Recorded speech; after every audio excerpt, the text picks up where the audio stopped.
finally on the sixth day when God created man, చివరిగా ఆరో దినాన్ని దేవుడు మానవుడిని సృజించినప్పుడు he gave him two things which all these animals and creation don't have. ఈ సృష్టిలో ఉన్నటువంటి వాటికి జంతువులకి లేనటువంటి వాటికి రెండు సంగతులు ఇచ్చాడు. Free will, స్వయం చిత్తం, to choose what you want, మీకు ఏం కావాలో కోరుకో, and secondly a conscience, రెండవది మనస్సాక్షి, to tell you what is right and wrong. ఏది సరైనదో ఏది తప్పో మీకు చెప్పడానికి. So when you have both of these, ఈ రెండింటిని మీరు కలిగి ఉన్నప్పుడు, free will and a conscience, స్వయం చిత్తం ఉంది, మనస్సాక్షి ఉంది, then you can become a sinner or you can become a holy child of God. ఈ రెండు ఉన్నాయి కనుక మీరు పాపి అయినా కావచ్చు, లేకుంటే పరిశుద్ధమైన దేవుని బిడ్డగా కావచ్చు. So God is speaking, దేవుడు మాట్లాడుతున్నాడు, but we may not hear it, ఒకవేళ దాన్ని మనం వినకపోవచ్చు, or we may not obey it. లేకుంటే దాని విధేయత చూపించకపోవచ్చు. And if you keep on disobeying what God is saying, దేవుడు ఏమైతే చెప్తున్నాడో దానికి ఎల్లప్పుడూ అవిధేయత చూపిస్తున్నాం అనుకోండి. listen to this, this is what will happen finally. వినండి, ఇది చివరికి ఏమవుతుందో. If you keep on disobeying what you read in the word of God, దేవుని వాక్యంలో ఏవైతే చదువుతున్నారో దానికి ఎప్పుడు అవిధేయత చూపిస్తూనే వస్తున్నారు. spiritually you'll become deaf. ఆత్మీయంగా నీవు చనిపోయినటువంటి వ్యక్తిగా అవుతావు. Your physical hearing may be good, but in your heart you cannot hear the voice of అంటే నువ్వు God. చెవిటివాడు అయిపోతున్నావు. నీ బాహ్యంగా నీ చెవి బాగానే ఉండొచ్చు, కానీ ఆత్మీయంగా దేవుడు చెప్పేది వినకుండా చెవిటివాడు అయిపోతున్నావు. And that is what has happened to many believers. అనేక మంది విశ్వాసులకు ఇదే జరుగుతుంది. They say, I can't hear the voice of God. వాళ్ళు అంటారు, దేవుని స్వరాన్ని నేను వినలేకపోతున్నాను. Then they go to some elder brother and say, please can you find out God's will for ఏదో me? పెద్ద ఆయన దగ్గరికి వెళ్ళి నా విషయంలో దేవుని చిత్తం మీరు కనుగొనండి అని ఆయన అడుగుతారు. Why you have to go? Does the Holy Spirit is for everybody now? ఎందుకు? పరిశుద్ధాత్మ దేవుడు అందరికీ అందుబాటులో ఉన్నాడు, మళ్ళీ మీరు వాళ్ళ దగ్గరికి వెళ్తారు ఎందుకు? If you obey God all the time, అన్ని సమయాల్లో దేవునికి మీరు విధేయత then చూపిస్తుంటే your spiritual hearing will become so sharp, so sharp, so sharp that even if God whispers you will hear it. ఆత్మీయమైనటువంటి వినికిడి వినేటటువంటిది అది ఎంత సున్నితంగా అయిపోతుందంటే దేవుడు గుసగుసా చెప్పినా గానీ మీకు వినబడిపోతుంది.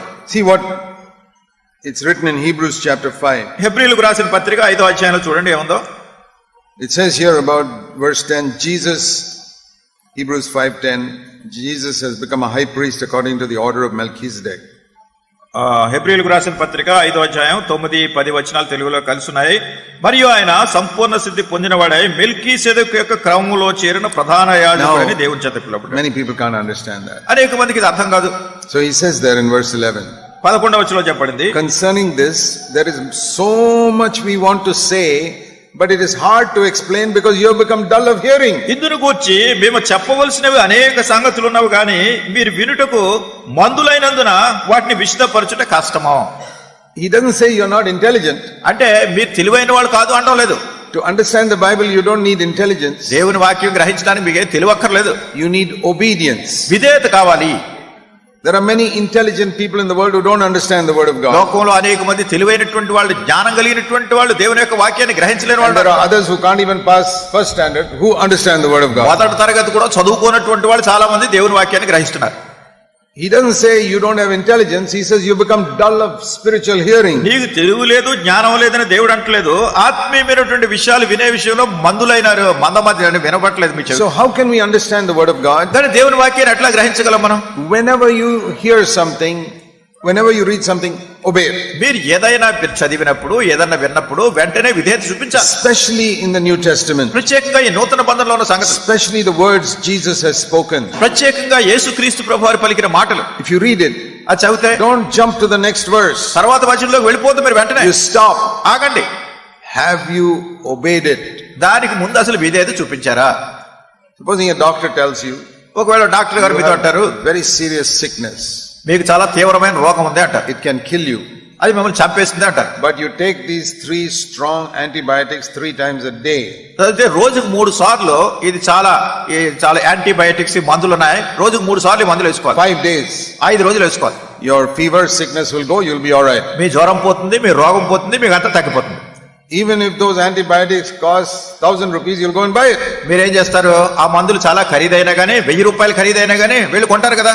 And you will very carefully eat it 3 times a day with your food. చాలా జాగ్రత్తగా మీరు భోంచేసినప్పుడు రోజుకు 3 సార్లు ఈ మందులు వేసుకుంటూ ఉంటారు. You won't disobey the doctor. Doctor గారు చెప్పింది నీకు అదే చూపించట్లేదు. You will not think, oh, I know better than the doctor, I don't have to listen to him. Doctor గారి కంటే నాకు బాగా ఎక్కువ తెలుసు, డాక్టర్ చెప్పింది నేను వినక్కర్లేదు అనుకున్నారు అనుకోండి. We love our physical life so much, we do exactly what the doctor says. మన భౌతిక శరీరాన్ని మనం ఎంతగా ప్రేమించి డాక్టర్ గారు చెప్పింది ఖచ్చితంగా మనం పాటిస్తున్నాం కదా. If he says take this once a day, we take once a day. ఆయన రోజుకి ఇది ఒకసారి వేసుకోండి అన్నప్పుడు రోజు ఒకసారి If he వేసుకుంటాం. says take this tablet 3 times a day, we take it 3 times a ఈ day. టాబ్లెట్లు రోజుకి 3 సార్లు వేసుకోండి అంటే 3 సార్లు వేసుకుంటున్నాం. If he says I have to give you an injection, we say okay, give the injection. ఆయన ఇంజెక్షన్ ఇస్తానంటే సరే ఇంజెక్షన్ ఇవ్వండి అంటున్నాం మనం. Or if he says I've got to give you one surgery, we లేకుంటే submit to that also. ఆయన మిమ్మల్ని operation చేస్తాను శస్త్రచికిత్స అంటే సరే ఆపరేషన్ చేయండి అంటున్నాం మనం. How willing we are to submit to a doctor. మరి డాక్టర్ గారికి ఎంత ఇష్టపూర్వకంగా మనల్ని మనం అప్పగించుకుంటాం చేయడానికి. Doctor says to a woman, you cannot have normal delivery now, I have to give you cesarean operation. Doctor గారు ఏ స్త్రీకైనా కానీ సామాన్యమైనటువంటి ప్రసవం జరగదు, నీకు సిజేరియన్ ఆపరేషన్ చేయాలన్నారు అనుకోండి. Okay, I submit to that. సరే నాకు ఆపరేషన్ చేయండి అంటున్నారు స్త్రీలు. How willing you are to submit to all things that a doctor says. ఓ డాక్టర్ గారు చెప్పిన దానికి మీరు అన్ని ఒప్పుకుని ఎట్లా మిమ్మల్ని మీరు అప్పగించుకుంటున్నారు. And you may not even know the doctor's name. అసలు డాక్టర్ గారి పేరు కూడా మీకు కొన్నిసార్లు తెలవకపోవచ్చు. But you submit. అయినా కానీ మీరు అంగీకరిస్తున్నారు. But when Almighty God says something, అయితే సర్వశక్తుడైన దేవుడు చెప్తుంటే why don't we obey immediately? ఎందుకు వెంటనే విధేయత చూపించట్లేదు? We say, yeah, let me think about it. మీరు అంటున్నారు సరే దీని గురించి నేను ఆలోచిస్తాను అంటున్నారు. And then we don't do it. తర్వాత చేయట్లేదు. You know, even in these meetings like this, God may have spoken something to you yesterday or day before. ఇట్లాంటి కూటాల్లో కూడా ఒకవేళ దేవుడు నిన్నో మొన్నో మీతో ఏదో చెప్పి మాట్లాడుండొచ్చు. You know God spoke to you in your heart. మీకు తెలుసు మీ హృదయంలో దేవుడు మాట్లాడాడని సంగతి తెలుసు. Have you done it? కానీ అది దేవుడు చెప్పినట్టు చేశారా? If a doctor said it, you would do it immediately. Doctor గారు చెప్తే వెంటనే చేసేస్తున్నారు. But God says something, you think about it. దేవుడు కనుక ఏదైనా చెప్తే మీరు అంటారు సరే నేను ఆలోచించి చూస్తాను. That's the devil who says don't do it immediately, just think about it. అపవాది వెంటనే ఏమంటాడంటే అది చెప్పింది దేవుడు చెప్పింది వెంటనే చేయకు, దాని గురించి కొంచెం ఆలోచించు అంటాడు. For 1 week he'll say think about it, think about it, think about it. వారం రోజులుగా సాతాను మీ పక్కన ఉండి అంటాడు దీని గురించి ఆలోచించు ఆలోచించు ఆలోచించు అంటాడు. Because he knows in 1 week you'll forget it completely. ఎందుకంటే అపవాదికి తెలుసు వారం అయ్యేసరికి సంగతి అంతా మీరు మర్చిపోతారని. Then you won't do it. కనుక చెయ్యం ఇంక మనం. Why does the devil say that to you? ఎందుకు ఈ అపవాది ఎట్లా చెప్తున్నాడు మీతో? Because he loves you so much, he wants you to be with him for eternity. The devil loves you so much, he wants you to be with him for eternity. ఎందుకంటే ఈ అపవాది మిమ్మల్ని ఎంతగా ప్రేమిస్తున్నాడంటే నిత్యత్వానికి మీరు తనతో ఉండాలని కోరుతున్నాడు.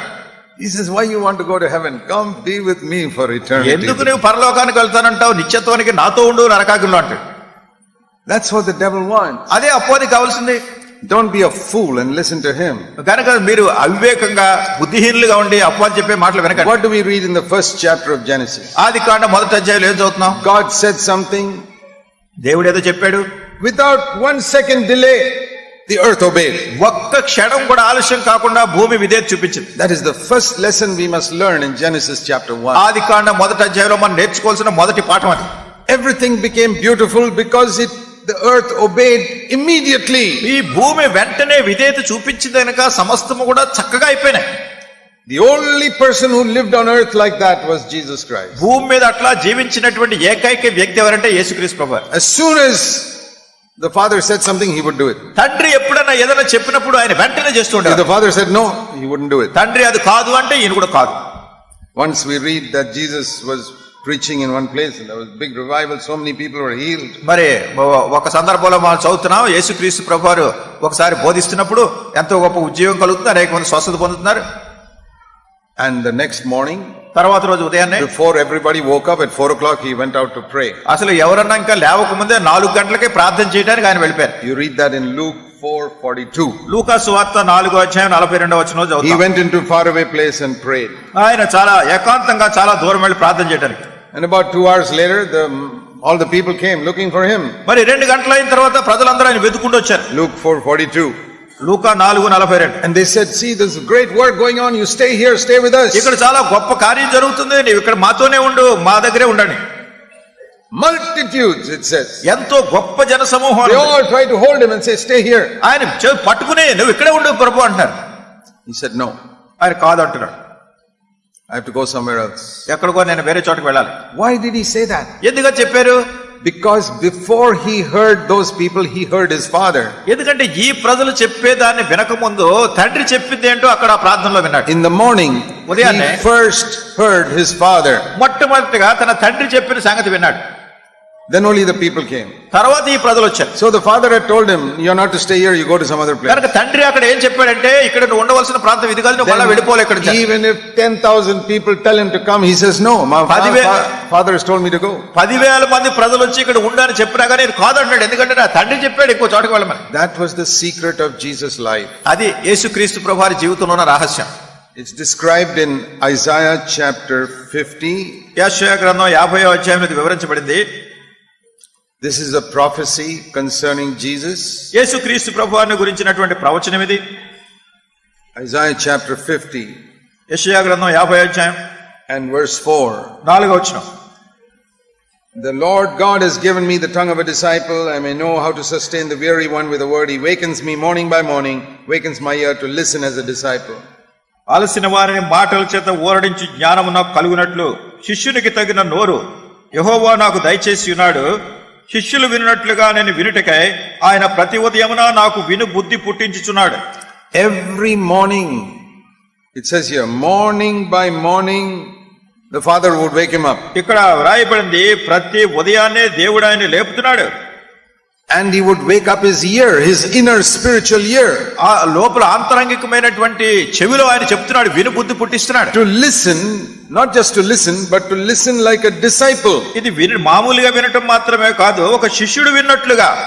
What is the difference between listening and listening like a disciple? ఒక మామూలుగా వినడం ఏంటి, శిష్యుడు విన్నట్టు వినడం ఏంటి? Listening means I hear and then I think about it what to do. ఒక వినడం అంటే ఏంటంటే, నేను వింటాను, సరే ఏం చేయాలో తర్వాత ఆలోచిస్తాను. Listening like a disciple means I jump up and do it immediately. శిష్యుడు విన్నట్టుగా అంటే శిష్యుడు ఏం చేస్తాడు, విన్న వెంటనే ఆ కార్యాన్ని చేయడానికి ఉపక్రమిస్తాడు. That is the meaning of the next verse. అదే తర్వాత వచనంలోనే అర్థం. The Lord God has opened my ear. I was not disobedient. I did not turn back. ప్రభువు యెహోవా నా చెవికి వినుబుద్ధి పుట్టింపగా నేను ఆయన మీద తిరుగుబాటు చేయలేదు, వినకుండా నేను తొలగిపోలేదు. Even if it is a difficult command. ఒకవేళ అది క్లిష్టమైనటువంటి కష్టతరమైన ఆజ్ఞనే గాని. The Father said to him, verse 6, give your back to those who smite you. 6వ వచనంలో ప్రభు చెప్తున్నాడు, కొట్టువారికి నా వీపును అప్పగించుతనే. Give your back to those who smite you. ఎవరైతే నిన్ను కొడుతున్నారో వాళ్ళకి నీ వీపు అప్పగించు. The Father told Jesus. యేసు ప్రభువుతో తండ్రి చెప్పాడు. They have come to capture you now in Gethsemane. గెత్సేమనెలో నిన్ను పట్టుకోవడానికి వస్తున్నారు వాళ్ళు. Don't fight. వాళ్ళ మీద పోట్లాడొద్దు. Don't call the angels to protect you. లేకపోతే దూతలు వచ్చి నిన్ను భద్రపరచమని వాళ్ళ దూతలను పిలవద్దు. వెళ్ళు. And when they hit him, నిన్ను కొట్టినప్పుడు the Father says, తండ్రి అంటున్నాడు, keep quiet. మౌనంగా ఉండు. Allow them to hit you. వాళ్ళు నిన్ను కొట్టేటట్టు అనుమతించు.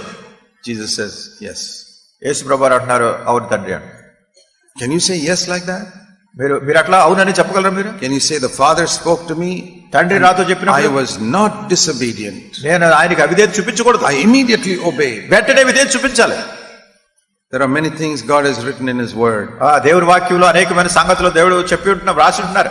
Husbands, love your wives like Christ loved the church. భర్తలారా, క్రీస్తు సంఘమును ప్రేమించినట్లుగా మీ భార్యలు మీరు ప్రేమించండి. What should you do? ఏం చేయాలి మనం?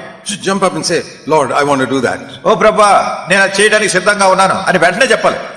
I want to try my best to love my wife just like Jesus loved me. యేసుక్రీస్తు ప్రభు నన్ను ఎట్లా ప్రేమించారో ఆ రీతిగా నా సాయశక్తులా నా భార్యని ప్రేమించడానికి ప్రయత్నం చేస్తాను. Wives, be subject to your husbands as the church is to Christ. భార్యలారా, సంఘము క్రీస్తునకు విధేయత చూపించినట్లుగా మీరు మీ భర్తలకు విధేయత. As soon as you hear it, you say, Lord, that's what I want to do.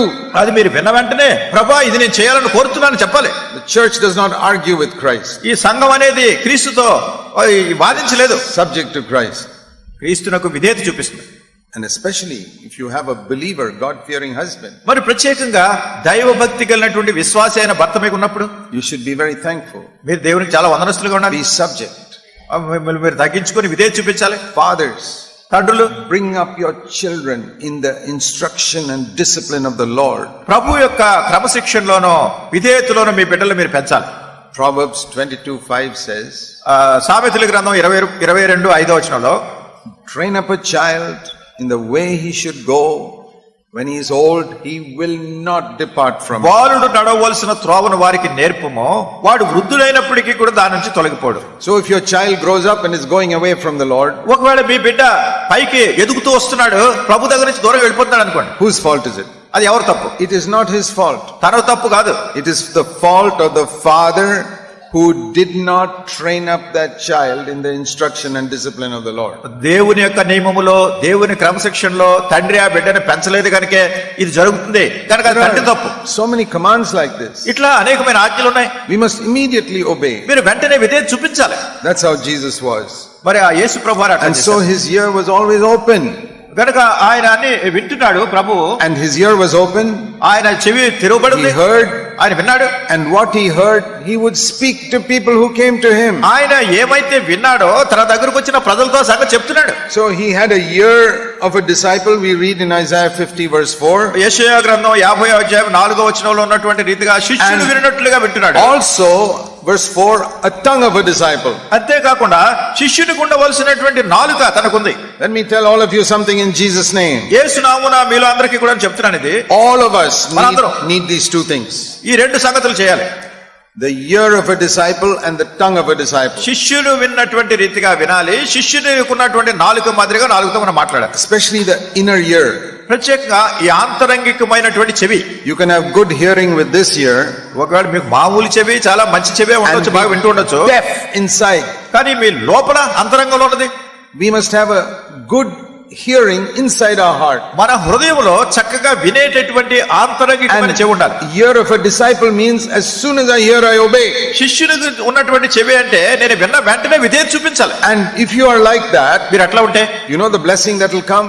వచ్చే ఆశీర్వాదం ఏంటో తెలుసా? You will get the tongue of a disciple. శిష్యునికి ఉన్నటువంటి నోరు, ఈ నాలుక మీకు. What can you do with the tongue of a disciple? శిష్యునికి ఉన్నటువంటి నోరుతో నాలుగుతో ఏం చేస్తారు? See verse 4. 4వ వచనంలో Some weary person comes to you and you have the right word to help him. అలసిపోయినటువంటి వ్యక్తి ఎవరైనా మీ దగ్గరికి వచ్చినప్పుడు అతనికి సహాయం చేయడానికి చాలా ఊరట కలిగించే మాటలు మీరు మాట్లాడతారు.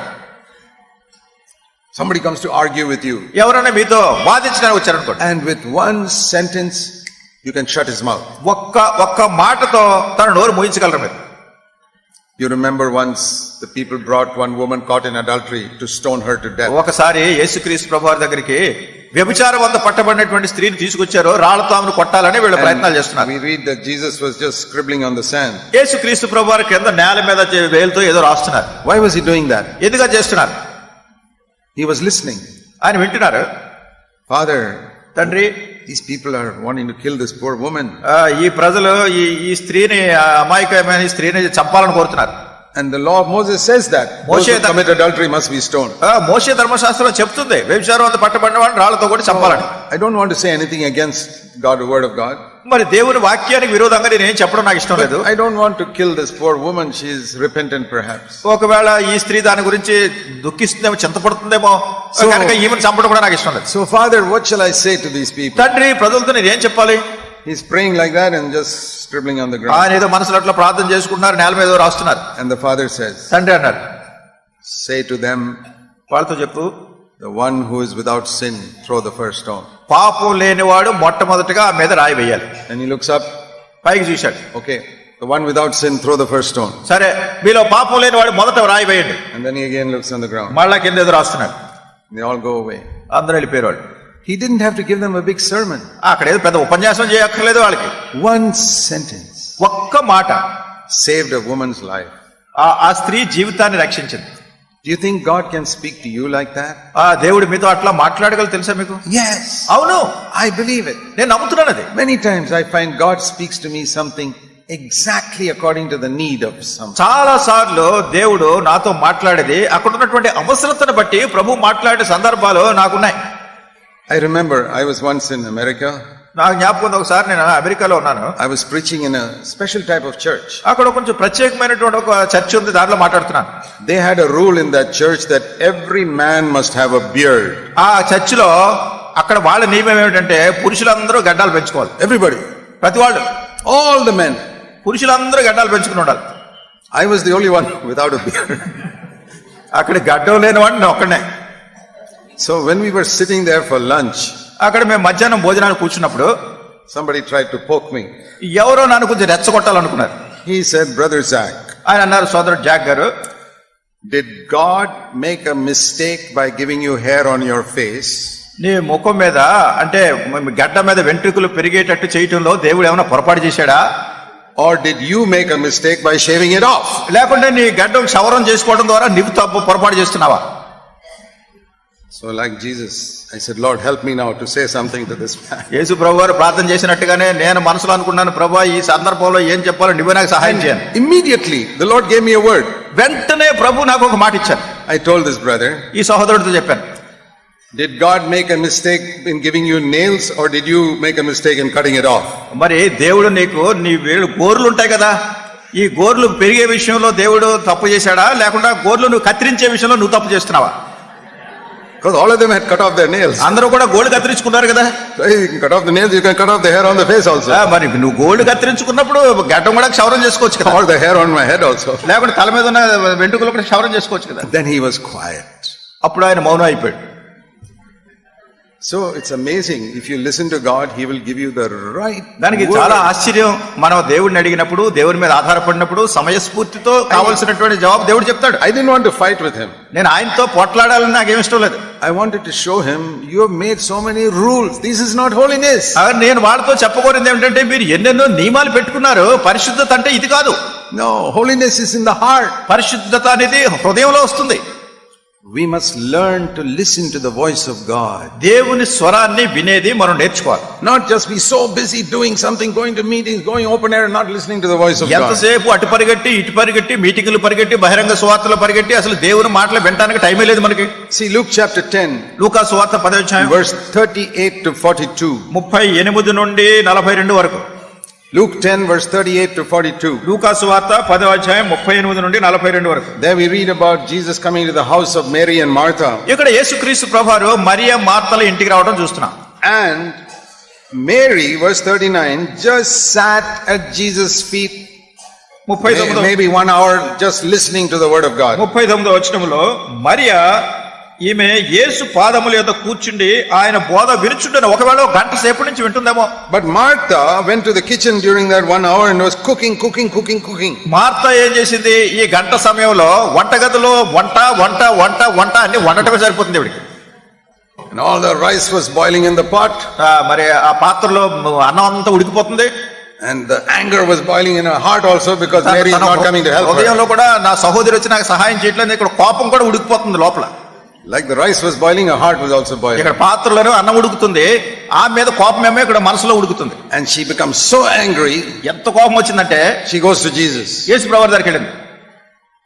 Please tell my lazy sister to come and help me in the kitchen. సోమరైనటువంటి నా సహోదరితో చెప్పు, వచ్చి నాకు సహాయం చేయమని. And he's not just telling the sister. సహోదరితో కాదు చెప్తున్నది. See how she says it. ఏమంటుందో చూడండి. Lord, ప్రభువా, don't you care that my sister is not helping? What are you doing about it? నా సహోదరి నాకు సహాయం చేయట్లేదు, దాని గురించి నీకు చింత లేదా? నువ్వేం చేస్తున్నావు? He's blaming Jesus. అంటే యేసు ప్రభువారి మీదే నింద వేస్తుంది. What is wrong with you, Lord? ప్రభువా, ఏంటి నీలో పొరపాటు? Why you don't tell my sister to come and help me? ఏదో నాకు సహాయం చేయమని నా సహోదరికి నువ్వు ఎందుకు చెప్పట్లేదు? You know, there are many people who do so much work for God like Martha. అనేక మంది ప్రజలు దేవుని కొరకు ఈ మార్త చేసినట్టు ఎన్నెన్నో పనుల్లో అటు ఇటు పరుగులెడుతూ ఏదో చేస్తున్నారు. But you look inside their heart. అయితే వాళ్ళ హృదయంలోకి చూస్తే they are complaining against their wife, భార్య మీద ఫిర్యాదు చేస్తున్నారు, complaining against other brothers, లేకుంటే వేరే సహోదరుల మీద ఫిర్యాదు చేస్తున్నారు, against this person, that person, వాళ్ళ మీద వీళ్ళ మీద అన్ని నేరారోపణ ఫిర్యాదులు, complaining against the Lord also. చివరి ప్రభు మీద కూడా నేరారోపణ చేస్తున్నారు. What is the use doing so much work for God? ఏమిటి దేవుని కొరకు ఇంత పని చేస్తున్నారు? You got so much complaint in your heart. అది నీ యొక్క హృదయంలో ఇంత సడుగులు గొడుగులు ఉన్నాయి. So Jesus rebuked her. ప్రభువారు ఆమెను గద్దించారు. Martha, Martha, you're worried about all these earthly things. Martha, నీవైతే ఈ భూ సంబంధమైన పనులన్నిటి గురించి నువ్వు చింతిస్తున్నావు. I did not come here to eat your food. నువ్వు చేసే వంట నీ భోజనం తినడానికి రాలేదు నేను ఇక్కడికి. I don't care if you don't make any rice or curry for me. అసలు నువ్వు అన్నం వండకపోయినా కూర వండకపోయినా దాని గురించి నాకేం చింతలేదు. There's only one thing that is necessary. అవసరమైనది ఒకటి ఉంది. Verse 42. 42వ వచనంలో only one thing. ఉత్తమమైనది ఒకటే. And Mary is the wise person. She has chosen that. Mariya దాన్ని ఏర్పాటు చేసుకుంది. ఆ ఉత్తమమైన. What is she doing? ఏం చేస్తున్నామే? She's not cooking. She's sitting and listening. ఆమె వంట చేయటం లేదు, అక్కడ కూర్చుని ప్రభు చెప్పేది అంతా వింటుంది. According to our human understanding, మన మానవ గ్రహింపుని బట్టి we think just sitting and listening to God's word is a lazy thing to do. మనం ఏమనుకుంటామంటే కూర్చుని దేవుడు చెప్పేదాన్ని వినటం చాలా సోమరి పని అనుకుంటాం. Going running around doing something or the other for the Lord is the important thing. అయితే అటు ఇటు పరుగులెడుతూ రకరకాల పనులు చేస్తుంటే ఇది చాలా ప్రాముఖ్యమైన పని దేవునికి అనుకుంటాం. The foolish human wisdom of Martha. అది మార్తాకు ఉన్నటువంటి బుద్ధిహీనమైనటువంటి మానవ జ్ఞానం. Listen to Jesus. యేసు ప్రభు చెప్పేది వినండి. All your working for the Lord is useless if you don't sit and listen to what God is saying. నువ్వు కూర్చుని దేవుడు ఏం చెప్తున్నాడో అది వినకుండా నువ్వు చేస్తున్నటువంటి ప్రయాస, నీ క్రియలు, పరుగులు ఇవన్నీ కూడా వ్యర్థం. Then I heard many people have told me, but Brother Jack, I can't hear what God is saying. అప్పుడు నేను చాలా మంది అంటూ విన్నాను, సోదరుడు జాక్ గారు, కానీ ప్రభు ఏం చెప్తున్నాడు నేను సరిగ్గా వినలేకపోతున్నాను. That is because you have become dull of hearing. అది ఎందుకంటే నీకు మందబుద్ధి ఉంది, వినేది నీకు వినకుండా నీ చెవులు. How did you become dull of hearing? ఎట్లా వినే విషయంలో మందబుద్ధి ఎలా వచ్చింది? Because the last thing God told you, you did not obey. ఎందుకంటే పోయినసారి దేవుడు ఏం చెప్పాడు దాన్ని నువ్వు ఇదే చూపించలేదు. God told you to apologize to your wife, you still haven't done it. నీ భార్యని క్షమాపణ అడగమంటే నువ్వు అసలు ఇంకా నీ భార్యని క్షమాపణ అడగలేదు. He asked you to go and ask forgiveness from your mother-in-law, you still haven't done it. మీ అత్తగారి దగ్గర క్షమాపణ అడగమంటే మీ అత్తగారి దగ్గర నువ్వు క్షమాపణ అడగలేదు. He asked you to go and ask forgiveness from the elders in the church. సంఘంలో ఉన్నటువంటి పెద్దల దగ్గర క్షమాపణ అడగమంటే అది అడగలేదు. Or return that money. లేకుంటే ఆ డబ్బును తీసుకుని మళ్ళీ తిరిగి which you took wrongfully. అయితే నువ్వు తప్పుగా తీసుకున్నావు, అది you haven't done it. చేయలేదు నువ్వు చెప్పింది. And your inner ear is becoming more and more deaf and deaf and deaf and deaf. తద్వారా నీ వినేటటువంటి చెవులు అవి మందగించిపోయి వినడానికి కూడా ఏమీ వినపట్లేదు. Whose fault is that? ఎవరు తప్పిది? You're not listening to what God is saying to you. దేవుడు ఏమైతే చెప్తున్నాడు దాన్ని వినేదానికి ఇదే చూపించట్లేదు. If you continue like that, అట్లానే ఉంటే one day you'll become so deaf God will never speak to you. ఒక రోజు నువ్వు ఎంత చెవిటివాడు అయిపోతావు అంటే ఇంకా అసలు దేవుడు నీతో మాట్లాడనే మాట్లాడు. God will speak but you can't hear it. అంటే దేవుడు మాట్లాడుతున్నాడు కానీ నీకు వినపట్లేదు. How is it that the apostle John in the book of Revelation, అపోస్తలుడైనటువంటి యోహాను ప్రకటన గ్రంథంలో ఉన్నటువంటి సంగతుల్లో we read there in Revelation chapter 1 ప్రకటన గ్రంథం మొదటి అధ్యాయంలో that the Lord spoke to him. ప్రభు ఆయనతో మాట్లాడారు. Revelation 1:10. ప్రకటన గ్రంథం మొదటి అధ్యాయం. I was in the spirit on the Lord's day and I heard behind me a loud voice like the sound of a trumpet saying, write in a book what you see. ప్రభు దినమందు ఆత్మవశుడనై ఉండగా బోరధ్వని వంటి గొప్ప స్వరము, నీవు చూచుచున్నది పుస్తకములో వ్రాయమని నా వెనుక చెప్పుట వింటిని. How did he hear God's voice like a trumpet? దేవుని స్వరం బోరధ్వని వలె రావడం ఎట్లా విన్నాడు ఈయన? Supposing somebody stands here and blows a trumpet. ఎవరైనా ఇక్కడ నిలబడి పెద్ద బోర ఊదారనుకోండి. And you say, I did not hear anything. మీరు అంటున్నారు నాకేం వినపట్లేదు అంటారు. He blew a trumpet and you didn't hear it? ఆయన ఏమో పెద్ద బోర ఊదుతుంటే నీకేం వినపట్లేదా? Then something is definitely wrong with your ear. అంటే ఖచ్చితంగా మీ చెవిలోనే ఏదో దోషం ఉంది. How is it John hears God's voice like a trumpet మరి and you say I cannot hear it at all? మరి యోహానేమో దేవుని స్వరం బోరధ్వని వలె శబ్దం వస్తున్నారు యోహాన్ చెప్తుంటే మీరు అంటున్నారు దేవుని స్వరం నాకు ఏమీ వినపట్లేదు అంటున్నారు. Because your ear has become deaf. ఎందుకంటే మీ చెవిటిదైపోయింది. Because certain things God has told you, you have not obeyed. ఎందుకంటే దేవుడు చెప్పినటువంటి కొన్ని సంగతులకు మీరు విధేయత చూపించలేదు. You know, when I was born again in 1959. 1959 సంవత్సరంలో నేను తిరిగి జన్మించినప్పుడు July 1959. జూలై నెల 1959 సంవత్సరం. I was brought up in an Orthodox church which is like a Roman Catholic church. నేను చాలా కొంచెం నిష్ట కలిగినటువంటి సంఘంలో, ప్రస్తుత దినాల్లో రోమన్ కాథలిక్ చర్చెస్ ఉన్నాయి కదా, అట్లాంటి సంఘంలో పెంచబడ్డారు. When I was small baby, they sprinkled water on me and called it baptism. నాకు చాలా చిన్న వయసు ఉన్నప్పుడే నీళ్లు చల్లి నాకు బాప్తిసం ఇచ్చామని చెప్పారు. So now I was born again. ఇప్పుడు నేను తిరిగి జన్మించాను. And everybody said, now you must get baptized. కనుక ప్రతి వాళ్ళు అన్నారు నువ్వు బాప్తిసం తీసుకోవాలి అన్నారు.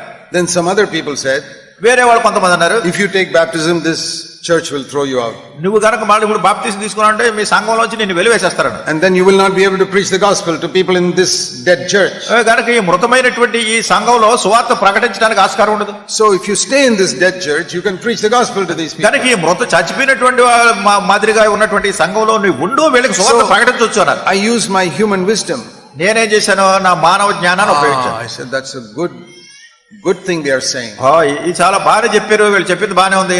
In that church everybody is born again, why should I go there? ఆ చర్చిలో అందరూ తిరిగి జన్మించారు, నేను ఎందుకు అక్కడికి ఎందుకు వెళ్ళాలి? Here in this Orthodox church so many people are not born again. ఇక్కడ ఉంటే ఈ సంఘంలో చాలా మంది రక్షణ పొందలేదు. So let me not take baptism and let me just preach the gospel here. కనుక బాప్తిసం తీసుకోకుండా ఈ చర్చిలోనే ఉండి వీళ్ళకి సువార్త ప్రకటిస్తాను అనుకున్నా. I studied the word of God and I found no children were baptized in the New Testament. అయితే దేవుని వాక్యాన్ని చదివినప్పుడు నూతన బంధంలో ఎక్కడ పిల్లలకు బాప్తిసాలు ఇచ్చినట్టు నాకు ఎక్కడ కనపడలేదు. But I still did not obey. అయినా నేను విధేయత చూపించలేదు. Because I thought I must stay here and preach the gospel. ఎందుకంటే నేను అనుకుంటున్నాను నేను ఇక్కడే ఉండి వీళ్ళకి సువార్త ప్రకటించాలి అని నేను అనుకుంటున్నాను. For 1.5 years 1.5 సంవత్సరాలు I did not obey. నేను విధేయ చూపించలేదు. And 1.5 years I did not hear the voice of God. నువ్వు ఈ 1.5 సంవత్సరాల్లో దేవుని స్వరం నాకు ఏమీ వినపడలేదు. I used to kneel down and pray. నేను మోకరించి ప్రార్థన చేసేవాడిని. And I think God said, "You're not listening to me. Why should I listen to you?" అయితే ప్రభు అన్నాడు, నేను చెప్పింది నువ్వు వినడం లేదు గనక నువ్వు చెప్పింది నేను ఎందుకు వినాలి? When God says something to you, దేవుడు నీతో ఏదో చెప్తుంటే you don't listen. నువ్వు వినడం లేదు. You kneel down to pray. నువ్వు మోకరించి ప్రార్థన చేస్తున్నావు. God will say, "Why should I listen to you? You're not listening to నీ me." ప్రార్థన నేను ఎందుకు వినాలి? నేను చెప్పింది నువ్వు విన్నప్పుడు నీ ప్రార్థన ఎందుకు So వినాలి? finally I got fed up. చివరిగా నేను అలసిపోయాను. I said, "I don't care which church throws me out. I'm going to obey God." కనుక నేను అనుకున్నాను, ఏ సంఘం నన్ను బహిష్కరించినా పర్వాలేదు, నేను దేవునికి విధేయత Then చూపించాను. I took baptism. అప్పుడు బాప్తిసం తీసుకున్నాను. And suddenly I began to hear the voice of God regularly after that. అకస్మాత్తుగా క్రమంగా దేవుని యొక్క స్వరం వినడం నాకు ప్రారంభమైంది. Every day, ప్రతిరోజు one after the other, whenever I read the Bible, God would speak to me. ఒక దినం తర్వాత ఒక రోజు దేవుని వాక్యం చదువుతున్నప్పుడు ఎల్లా దేవుడు తన వాక్యం ద్వారా నాతో He మాట్లాడాడు. told me another thing. మరి ఒక సంగతి దేవుడు చెప్పాడు, Go and return all the money you have taken wrongfully in the past from others. గతంలో ఇతరుల దగ్గర నుంచి నువ్వు తప్పుగా తీసుకున్న డబ్బంతా తిరిగి చెల్లించేమని దేవుడు So చెప్పాడు. I had to save for 3-4 months in my salary and give it back. నాకు వచ్చే జీతాల్లో 3-4 నెలల జీతాలు అంతా డబ్బు అట్టే పెట్టి డబ్బంతా తిరిగి And the ఇచ్చేసాడు. Lord said, "Write a letter of apology to those you have hurt." నువ్వు ఎవరినైతే గాయపరిచావో, ఎవరినైతే దుఃఖ పెట్టావో వాళ్ళందరికీ క్షమాపణ ఉత్తరాలు రాయమన్నాడు I దేవుడు. did that. చేశాను అది. Whatever God said, I did it. దేవుడు ఏం చెప్తున్నా చేస్తున్నాను. And one by one, my ear became very sharp to hear God's voice like a trumpet. ఒకదాని తర్వాత ఒకటి ఇవన్నీ చేస్తుంటే నా చెవి ఎంతో సున్నితంగా అయిపోయిందంటే దేవుని స్వరం ఇప్పుడు నాకు బూరధ్వనిలా వినపడుతుంది. And for the last 50 years, God has been telling me the same thing. గతించిన 50 సంవత్సరాలుగా దేవుడు ఇలాగే తన సంగతి చెప్తూ వస్తున్నాడు. Remember, one thing is needful. గనక ఒకటి ఉత్తమమైనది జ్ఞాపకం పెట్టుకోండి, Hear the voice of God. దేవుని యొక్క స్వరాన్ని వినడం అనేది.